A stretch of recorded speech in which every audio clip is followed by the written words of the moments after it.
अच्छा, आज का जो वेट में रिकॉर्डिंग नहीं हो रही मेरे पास, शायद अलाउड नहीं है। आप रिक्वेस्ट सेंड करेंगे ना, फिर मैं अलाउ करूंगी आपको। ठीक है। इस रिकॉर्डिंग वैसे ही हो रही है तो बस फिर ठीक है। हो रही है। चले हम स्टार्ट करते हैं टॉपिक। अच्छा देखिए, आज हमने सीखना है कि आपने थीसिस स्टेटमेंट को कैसे लिखना है, और बिल्कुल इजी वे में। और आपने बहुत अच्छी इफेक्टिव एक थीसिस स्टेटमेंट कैसे बनानी है, मैं आपको बताती हूँ। एक मिनट में अपनी पेन लिख लूंगी।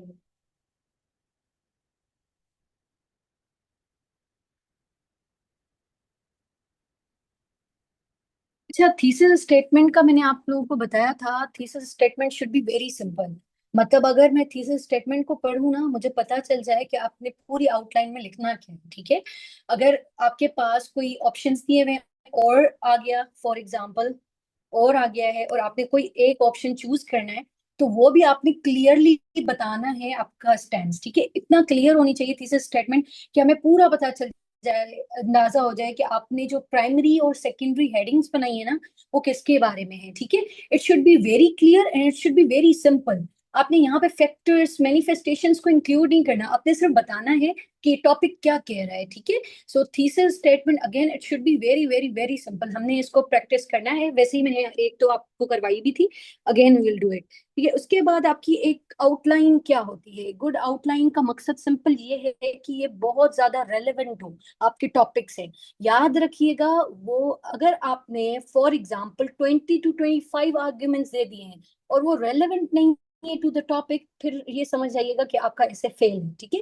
कहते हैं ना कि आपकी जो चॉइस ऑफ द टॉपिक है ना, वो बहुत ज्यादा जो है ना इम्पोर्टेंस रखती है। स्टार्टिंग के 10 मिनट्स आपके लिए बहुत ज्यादा इंपॉर्टेंट होते हैं एग्जामिनेशन से। एग्जामिनेशन में पता है क्यों? क्योंकि उस टाइम आप चूज करते हो अपने टॉपिक को।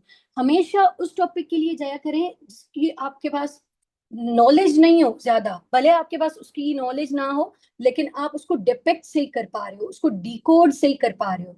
अगर उसकी आपको समझ नहीं आ रही है, वर्डिंग समझ नहीं आ रही है, तो don't go for that topic. Even उसका आपके पास बहुत ज्यादा मटेरियल हो, कंटेंट हो। ठीक है। तो अगेन मैं कहती हूँ कि अगर आपकी आउटलाइन रेलेवेंट होती है, डिकोडिंग अच्छी होती है और इफेक्टिव होती है, तो फिर आपका ऐसे पास होता है। फिर वो कंटेंट जो आपके जैसे आपने कहते हैं ना कि फैक्ट्स बहुत ज्यादा हो, हम रिसर्च पेपर बना देते हैं अपने पूरे ऐसे को, तो वो डिपेंड नहीं करता। ठीक है। तो ये आपने माइंड में बिठाना है कि आपका जो डिकोडिंग है वो सबसे ज्यादा इंपॉर्टेंट है। फिर वो दूसरी सारी चीजें आ जाती है। डिकोडिंग अच्छी होगी तो फिर आपकी आउटलाइन भी अच्छी होगी, आपकी थीसिस भी अच्छी होगी। थीसिस जब एग्जामिनर पढ़ता है और वो रेलेवेंस शो करती है ना, फिर आपका ऐसे पास होता है। ठीक है, ये आपने माइंड में बैठाना है। Second is paragraph. आपका पैराग्राफ बहुत अच्छा होना चाहिए। इंट्रोडक्शन, कंक्लूजन एंड आउटलाइन, ये बहुत मैटर करते हैं। उनके बाद आपके पास क्या है? एक अच्छा पैराग्राफ। स्ट्रक्चर वे में आपने चलना है, ये आपने सिर्फ माइंड में बैठाना है। ठीक है। टॉपिक को कैसे डिकोड करना है आप प्रैक्टिस से समझेंगी, वो हम करेंगे अभी प्रैक्टिस। और फिर आपने जितनी ज्यादा प्रैक्टिस की होगी उतनी ज्यादा ये स्किल्स से समझिए। ठीक है, ये टाइम टू टाइम नहीं आएंगे आपको। आपकी प्रैक्टिस अच्छी होगी तो फिर ही आप डिकोडिंग अच्छी कर पाओगे टॉपिक की। ठीक है।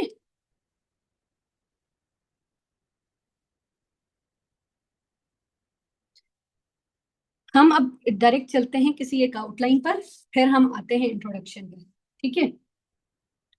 यहाँ पे चलते हैं हम। एक टॉपिक है, पहले इसको आप लोग डिकोड करोगे, मुझे बताइएगा ये क्या लिखा हुआ है। Wait. Higher education and national development.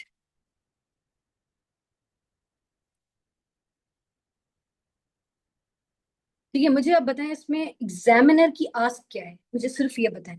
बिल्कुल रेलेवेंट रहिएगा कि पूछना क्या चाहते हैं। ठीक है। प्राइमरी हेडिंग हमारी क्या होगी, ये मुझे बताएं।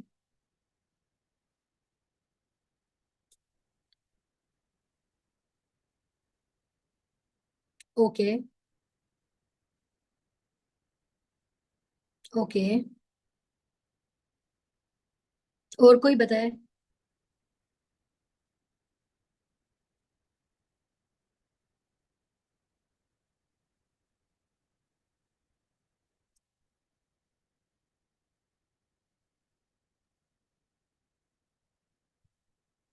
मुझे ये बताएं समिया, आप क्या सोचती हैं कि हायर एजुकेशन के पॉजिटिव इम्पैक्ट्स होंगे या नेगेटिव होंगे, ये मुझे बताएं।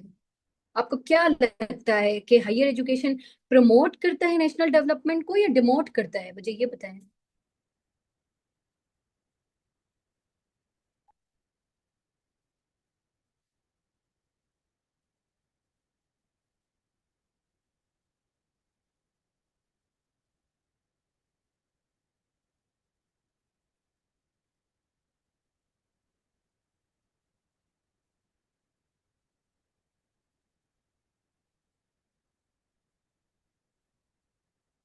एग्जैक्टली, एग्जैक्टली यही है।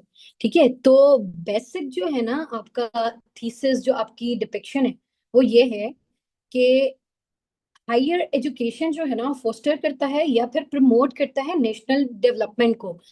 Higher education promotes national development, how, ये आपकी जो है ना मेन हेडिंग होगी, ये आपकी प्राइमरी हेडिंग होगी।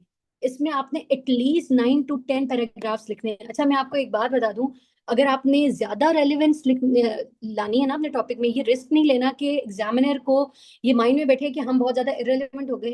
Try to give at least 9 to 10 सब पॉइंट्स इन प्राइमरी हेडिंग। ठीक है, under primary heading you have to give at least 9 to 10 points. ये याद रखिएगा, जितने ज्यादा पॉइंट्स होंगे उतने ज्यादा आप रेलेवेंट हो टू द टॉपिक।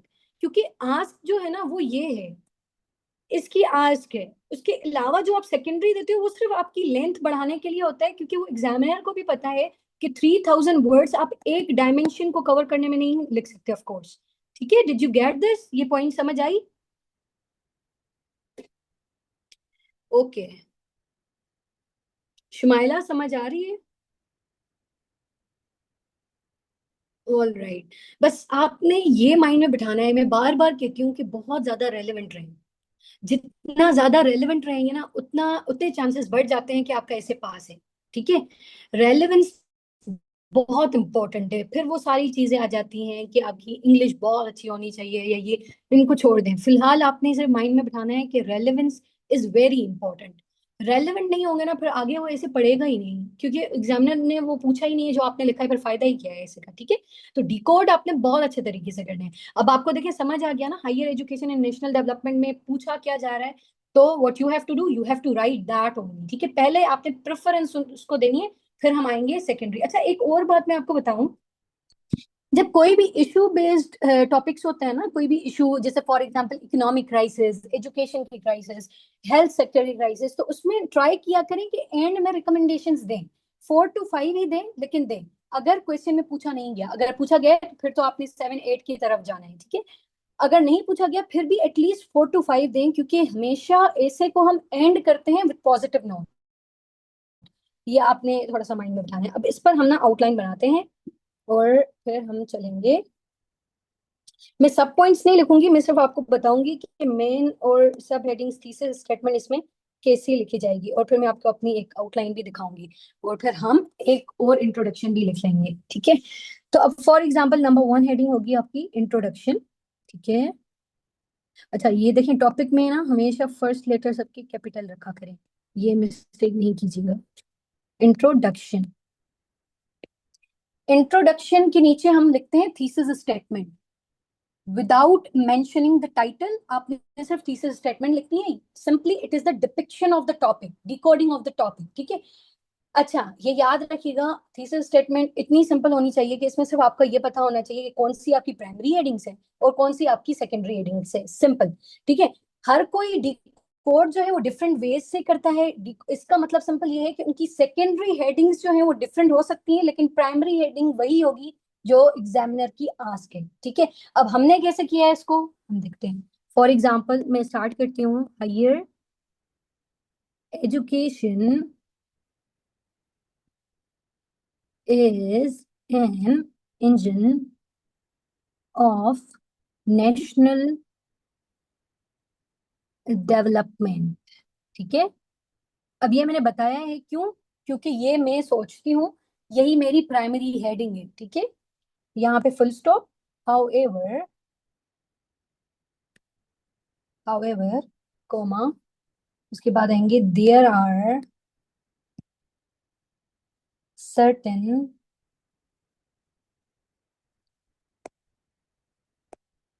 बैरियर्स लिख लें, चैलेंजेस लिख लें, हर्डल्स लिख लें, कुछ भी लिख लो आप। ठीक है, barriers, challenges to higher education system, higher education which require, लिखते जाओ आप लोग, require pragmatic solutions। ठीक है, which need to be addressed, ये भी लिख सकते हो। ठीक है, pragmatic solutions। ठीक है, अब ये होती है आपकी थीसिस स्टेटमेंट।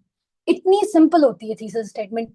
प्लीज ये ना कीजिएगा कि आप अपनी जो फॉर एग्जांपल थीसिस स्टेटमेंट है उसमें आप ये लिखना स्टार्ट हो जाएं कि कैसे ये एक प्रमोट करती है नेशनल डेवलपमेंट को, कैसे हायर एजुकेशन प्रमोट करती है नेशनल डेवलपमेंट को। थीसिस स्टेटमेंट बहुत सिंपल होनी चाहिए, क्योंकि अगर आप थीसिस स्टेटमेंट में कुछ फॉर एग्जांपल पॉलिटिकल, सोशल और ये इकोनॉमिक वेज कुछ भी लिखते हो ना आप, तो फिर आप कन्फाइन कर देते हो अपने ऐसे को, उसमें आपने फिर वही लिखना होता है। तो ट्राई करें वो मेंशन ना करें, आई वुड से आप लोग मेंशन ना करें, वही बेहतर है। अच्छा, एक और बात मैं आपको बता दूं, it is not important to write thesis statement in the outline. ठीक है, अच्छा, जब मैंने ऐसे मैं अपियर हुई थी जब, तो मैंने थीसिस स्टेटमेंट नहीं लिखी थी आउटलाइन में, जो कि मेरा क्वालिफाइड है से है। ठीक है, तो आप, it is not important, again CC में लिखी थी, वो क्वालिफाइड है, मतलब कि दोनों वेज है हमारे पास। सही है, तो ये प्रूव्ड है कि दोनों वेज से आप ऐसे क्लियर कर सकते हो, लेकिन it should be very simple. आप जिससे भी पूछोगे ना, जो भी आपके अच्छे अच्छे मेंटोर्स हैं जिनसे, वो यही कहेंगे आपको कि आप सिंपल की तरफ जाएं, क्योंकि मुझे भी रिकमेंड ही किया है बहुत सारे मेंटोर्स ने कि जितना ज्यादा सिंपल रखेंगी थीसिस स्टेटमेंट उतना ज्यादा अच्छा है।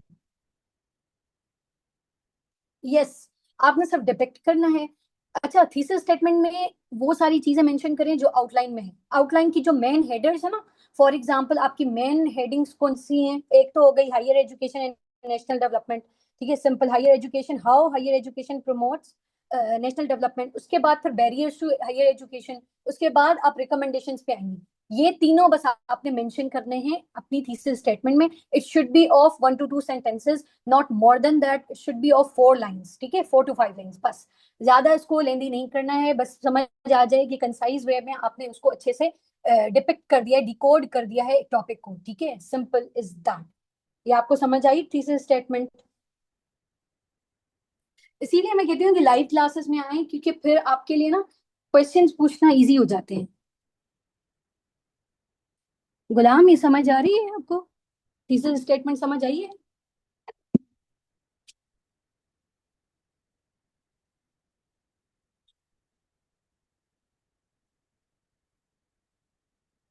It is very simple. मैं कहती हूँ ऐसे को आप जितना सिंपल वे में लेंगे ना, उतना इजीली आप पास कर पाओगे इसको। ऐसे में आपको एक बार स्ट्रक्चर समझना है, उसके बाद सिर्फ प्रैक्टिस करनी है, डेली प्रैक्टिस करनी है। अगर तो आप लोग 2027 में अपियर होने वाले हो, तो अभी से स्टार्ट कर दें, डेली ट्राई करें। एक आउटलाइन सुबह में जरूर करनी है। ठीक है, एक outline, introduction and conclusion daily करें, और वीकली बेसिस पर एक फुल एसे लिखें, और उसको फिर किसी भी मेंटोर से इवेल्युएट करवाते जाएं। ठीक है, ये ट्रिक है आपके पास। और यही रीजन है कि जो सीएसपीज बन जाते हैं और जल्दी, जो जिन्होंने 3 3 टाइम्स ऐसे क्वालिफाई किया होता है, उनके पीछे जो है ना, यही एक सीक्रेट होता है कि उनकी बहुत ज्यादा प्रैक्टिस होती है। तो हम लोगों ने में बहुत बहुत बहुत ज्यादा प्रैक्टिस करनी है। और एक बार आप स्ट्रक्चर समझ जाए, फिर प्रैक्टिस करें, सिंपल।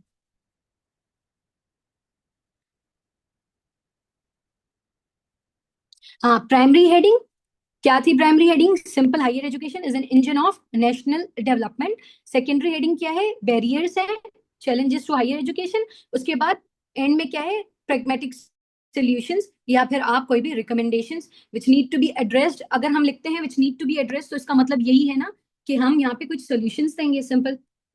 ठीक है, तो ये सारी चीजें आप लोगों ने ऐसे लेके चलनी है। ये अगर बिल्कुल सही समझ आ गया है, तो हम एक और जो है, मैं आपको दूंगी टॉपिक, उस पर थीसिस स्टेटमेंट अभी लिखें आप लोग। जी बिल्कुल, सिंपल लेके चलिए। नहीं, समरी नहीं कह सकते आप, बस ये समझ लें कि आउटलाइन की समरी है, ये समझ लें।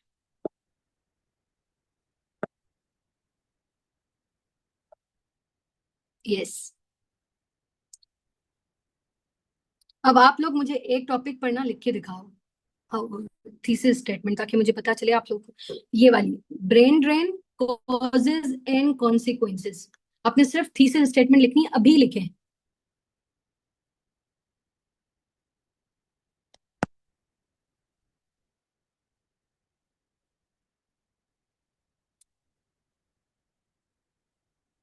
Brain drain, causes and consequences, अभी लिखें और फिर यहाँ पे चैट में लिखें, जो पता चले।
आप लोग लिख रहे हो, जल्दी बताएं, जल्दी करें।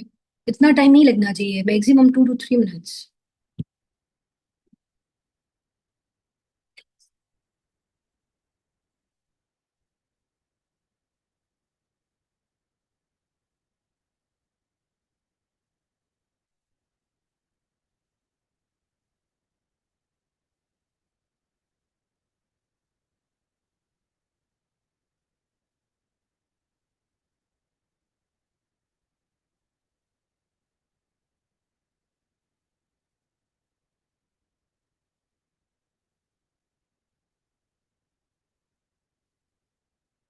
नहीं, देखिए ना, अब देखिए समिया, आप अब समझे मिस्टेक। आपको पता है ना, मुझे पता है कि आपको पता होगी कि क्या मिस्टेक की आपने, जो मैं बताने वाली हूँ आपको। टॉपिक को ना ब्रॉड वे में लेके चलना है। अगर आप इकोनॉमी पे आ जाएंगी, ब्रेन ड्रेन का सिर्फ एक ही कोर्स थोड़ी है इकोनॉमिक, राइट? तो अगर आप सिर्फ उस पर आ जाएंगी तो फिर क्या होगा, मुझे बताएं। कि आपके पूरे ऐसे में सिर्फ आपने वही फिर कॉजेज लिखने हैं। आपने अपना पूरा जो ऐसे है उसको आपने ब्रॉड वे में लेके चलना है। हमारे पास बहुत ज्यादा रीजंस हैं। पाकिस्तान में ब्रेन ड्रेन की सिर्फ इकोनॉमिक रीजंस तो नहीं है ना। और क्वेश्चन में कोई हमें ये कहा भी नहीं गया है कि इकोनॉमिक कॉजेज बताने हैं। राइट, सोशल कॉजेज भी हैं। विमेन, आप देख रहे हो ना आजकल, ओनर किलिंग, वो भी रीजन है। राइट, जेंडर के हिसाब से है, सोशल बहुत सारे रीजंस हैं, पॉलिटिकल रीजंस हैं। We have a lot of reasons, right? तो फिर अगर हम अपने टॉपिक को ब्रॉड नहीं रखेंगे, हम उसको कंसाइज कर देंगे, बिल्कुल अपने आप को कन्फाइन कर देंगे, तो फिर हमें तो हमारे पास तो फिर इतने कॉजेज ही नहीं होंगे। आगे चल के फिर हम क्या लिखेंगे? आपने एक रीजन दे दिया उसमें, तो रीजन नहीं दे तो बहुत अच्छा है, ठीक है।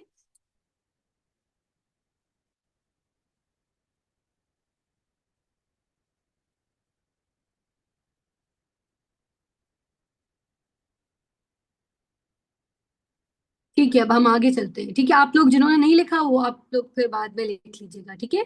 तो मैंने यही बताया इनको कि अगर आप एक चीज को मेंशन करोगे तो फिर आपने थ्रू आउट द ऐसे सिर्फ वही कॉज लिखना है। तो ट्राई करें कि उसको ब्रॉड वे में लेके चलिए, ताकि हमारे पास बहुत ज्यादा ऑप्शंस हो लिखने के लिए।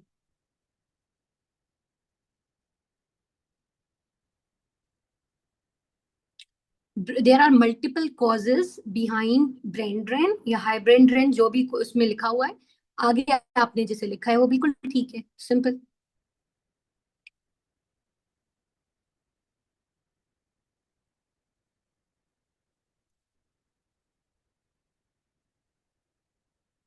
ठीक है।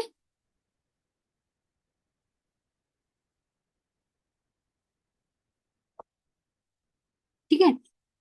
अच्छा, यहाँ पे मैं सिंपल ये भी लिख सकती थी, there are multiple manifestations of higher education of of एक मिनट, ऑफ हायर एजुकेशन, लिखते जाएं आप। there are multiple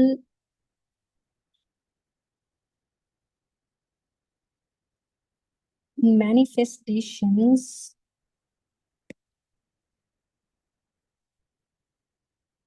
that depict higher education, promote national development, और उसके बाद फिर मैं यही सेम लिख दूंगी, ठीक है। There are certain barriers to higher education which need to be address, ठीक है। तो ये इतना सिंपल होता है, thesis statement should be very simple, बार बार कह रही हूँ, उसको सिंपल रखेंगे तो और अच्छा है। कोई एक कॉज, कोई एक कॉन्सिक्वेंस इसमें ना लिखें तो बेहतर है, ठीक है। हो सकता है कि वो कॉज इतना प्रॉपर ना हो, इतना अच्छा ना हो, और वो एग्जामिनर को इतना ट्रिक ना करे, ठीक है। तो ये रिस्क नहीं लेना है, ये देखें बिल्कुल रिस्की नहीं है। या आप कोई भी टॉपिक लिख देखेंगे उसको इजीली, फिर जो है आप डिकोडिंग उसकी करके थीसिस स्टेटमेंट लिख सकते हो इजी, ठीक है। अब यहाँ तक समझ आ गया आप लोगों को?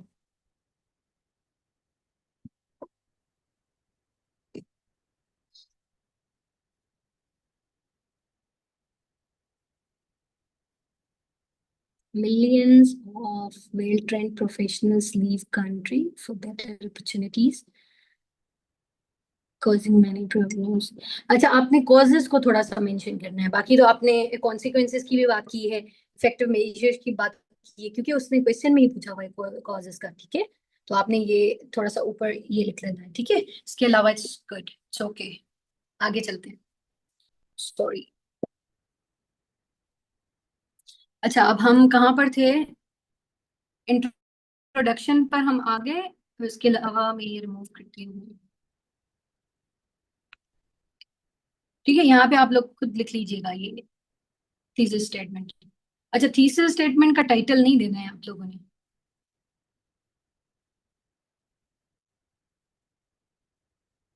आपने यहाँ पे थीसिस स्टेटमेंट लिखी, सेकंड पर हम आएंगे तो मैं लिखूंगी, मैं लिख रही हूँ डेसिफरिंग, या फिर overview of the statement, the statement. अब वो स्टेटमेंट क्या है? सिंपल यहाँ पे आप लिख लें, हायर एजुकेशन। इसमें आप पूरा बताएंगे कि ये जो टॉपिक है ना वो क्या कहना चाहता है, ठीक है। इसमें आपने ये सारी चीजें बतानी है, बस एक छोटा सा पैराग्राफ होगा इसका। नेशनल डेवलपमेंट, थोड़ा सा ओवरव्यू दे दीजिएगा। हायर एजुकेशन में क्या क्या आता है ये बता दीजिएगा, नेशनल डेवलपमेंट में क्या क्या आता है ये बता दीजिएगा। फिर एंड में बताएंगे कि हायर एजुकेशन जो है वो प्रमोट करती है नेशनल डेवलपमेंट को, सिंपल, ठीक है। हायर एजुकेशन का मतलब क्या है, नेशनल डेवलपमेंट का मतलब क्या है, ये ओवरव्यू हो जाएगा पूरा, ठीक है। उसके बाद yes, one para only, third पर हम आते हैं। ये सिर्फ स्टेटमेंट को हमने डिकोड किया है, ये समझे यहाँ पे, ठीक है। अब जो थर्ड होगा ना वो होगा मैनिफेस्टेशंस का, या फिर इसको हम देखते हैं ऐसे,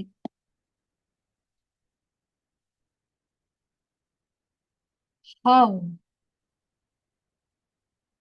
higher education, how does higher education promote national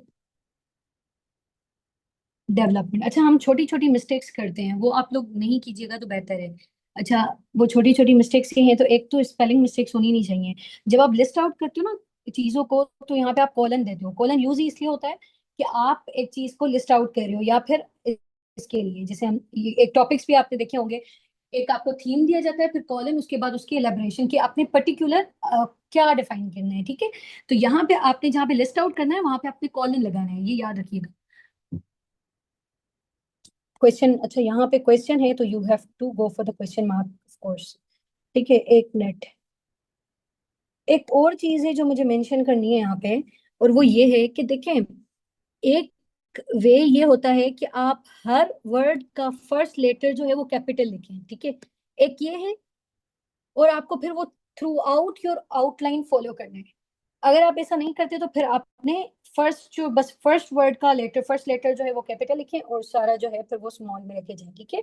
तो ये एक वे है। आगे चलते हैं, उसके बाद आप आएंगे 3.1, 3.1 में आप कोई भी इसकी ये जो है बहुत ज्यादा आर्ग्यूमेंट्स है, आपको पता है। अच्छा देखिए, जो स्किल्ड ह्यूमन कैपिटल होता है ना, जो हायर एजुकेटेड लोग होते हैं, हाईली एजुकेटेड लोग, वो प्रोडक्टिविटी को प्रमोट करते हैं, ठीक है। वो इकोनॉमिक ग्रोथ की तरफ जाते हैं, वो अट्रैक्ट करते हैं फॉरेन डायरेक्ट इन्वेस्टमेंट को। वो पॉलिसी मेकिंग जो है वो बेहतर से बेहतर बनाते हैं। वो पॉलिटिशियंस जो चूज करते हैं वो अवेयर, इतने लोग इतने अवेयर होते हैं कि वो अपने पॉलिटिशियंस को अकाउंटेबल रखते हैं, ट्रांसपेरेंसी होती है वहां पे। और फिर जेंडर इक्वालिटी को प्रमोट करते हैं, सोशल डेवलपमेंट को प्रमोट करते हैं, ह्यूमन राइट्स जो है, फंडामेंटल ह्यूमन राइट्स, उनको प्रमोट करते हैं, उनको फोस्टर करते हैं। तो ये सारी economic, political, social, technological advancement की तरफ जाती है एक कंट्री, जब वहां पे रिसर्च एंड डेवलपमेंट ज्यादा होती है। तो ये सारी चीजें आपने यहाँ पे आर्ग्यूमेंट्स पे लिखनी है, ठीक है। Did you get this? ये टॉपिक तो समझ आ गया होगा आप लोगों को ऐसे।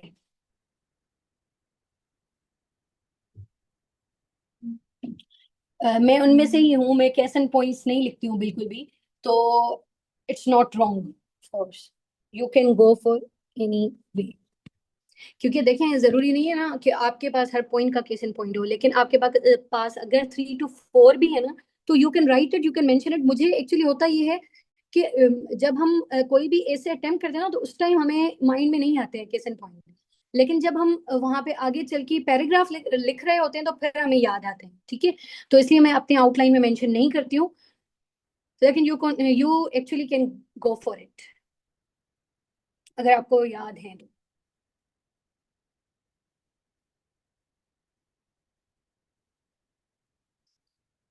मेन चीज आपके हेडर्स हैं। हेडर्स बताते हैं आप कितने रेलेवेंट हैं। हेडर्स अच्छे होंगे तो फिर आपकी जो आर्ग्यूमेंट्स है ना, वो तो बेहतर से बेहतर होने चाहिए। सबसे पहले मोस्ट इंपॉर्टेंट आना चाहिए, उसके बाद उससे लीस्ट, लेस इंपॉर्टेंट, फिर लीस्ट, ऐसे होना चाहिए। फ्लो होना चाहिए, आपके आर्ग्यूमेंट्स जो है ना वो बहुत अच्छे होने चाहिए। आपके आर्ग्यूमेंट्स सिर्फ लिस्ट आउट नहीं होने चाहिए, उनको बताएं हाउ। आपके आर्ग्यूमेंट्स फ्रेज फॉर्म में हो या सेंटेंस फॉर्म में हो, लेकिन वो सेल्फ एक्सप्लेनेटरी होने चाहिए। तो ये सारी चीजें आपने माइंड में बिठानी है, ठीक है। फॉर एग्जाम्पल यहाँ पे मैं लिखती हूँ, अगर मैं यहाँ पे लिखूं इनोवेशन, क्योंकि हमें पता है जो हाईली एजुकेटेड पीपल होते हैं ना, जो स्किल्ड ह्यूमन कैपिटल होता है, वो प्रमोट करता है इनोवेशन, ठीक है। जिसकी वजह से फिर हमारे पास इकोनॉमिक ग्रोथ होती है, टेक्नोलॉजिकल एडवांसमेंट। मैन हेडिंग 3 दे, ठीक है। अगर ऐसा होता है कि वहां पे क्वेश्चन की आस्क ही नहीं है, या फिर क्वेश्चन की आस्क नहीं भी हो और वहां पे आप बना नहीं पा रहे हो, तो फिर आप 2 दे, ठीक है। लेकिन एटलीस्ट 3 होनी चाहिए, 3 डायमेंशन होनी चाहिए। जैसे हम देखते हैं ना, ये जो आपका मेन हेडर, उसके बाद 2 सेकेंडरी, प्राइमरी एक, 2 सेकेंडरी।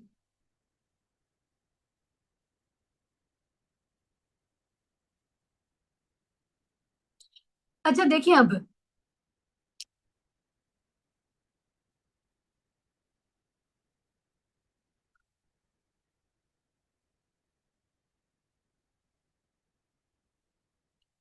अच्छा देखिए, अगर मैं यहाँ पे इनोवेशन लिखती हूँ ना, तो मुझे ये बताएं कि क्या ये सेल्फ एक्सप्लेनेटरी है?